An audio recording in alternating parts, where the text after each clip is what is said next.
Good morning and welcome to Daily Dose of D. So today I want to talk a bit more about self-pleasure and some tips that I can offer you to increase your pleasure during self-play and maybe some things you did or didn't already know about.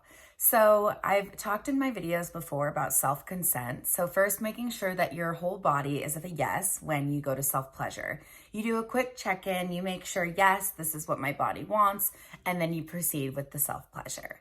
Now, how are you approaching the self-pleasure? How are you pleasing yourself? How are you checking in with yourself? How are you making sure you're actually giving your body what you want?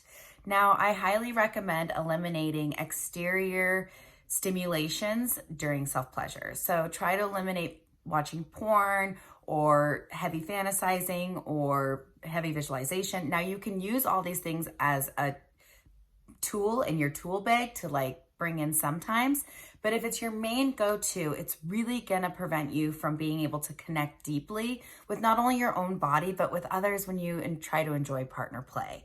And if you do that, you already know that I'm right. So, so when you're really wanting to connect with your own body or really be intimate with somebody else, it's really helpful if you practice that in your own self-pleasure practice.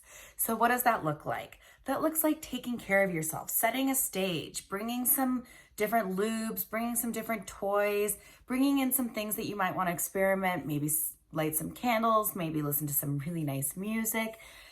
Making love to yourself is what a pleasurable experience of self-pleasure looks like. And when you take the time to really make love to yourself, when you go to explore that with a partner, it sets a completely different tone. You know what your body likes, you know what your body desires, and then you have the ability to ask for that, and it makes you feel very empowered, and you feel like you can clearly communicate what it is you're looking for. And when you can clearly communicate what it is you're looking for, that can relieve a lot of anxiety and stress in partner play. So it's about taking the time to really slow down, maybe reassessing what self-pleasure looks like for you and deconstructing it and then rebuilding it in a way that feels good. I like to make a playlist, set a timer, and really relax back into it and spend some time, maybe playing with my hair or just touching my body. It doesn't always have to be right down to the wham bam, thank you ma'am. And when you allow yourself to really surrender into the process, that's when you can move out of your head and into your body. And that can be helpful for performance anxiety. That can be helpful for any kind of erectile dysfunction. That can be helpful for women who struggle to climax. It can be helpful in so many ways.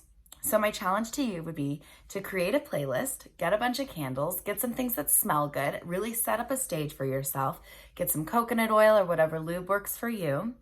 If you're using toys, definitely get a compatible lube for toys, and choose an amount of time, at least 15 minutes, to really surrender into the pleasure and try not to climax until the very end. And let me know how that is. Leave me a comment, leave me a like. Let me know what you think about that once you've given it a try. Thanks for watching Daily Dose of D.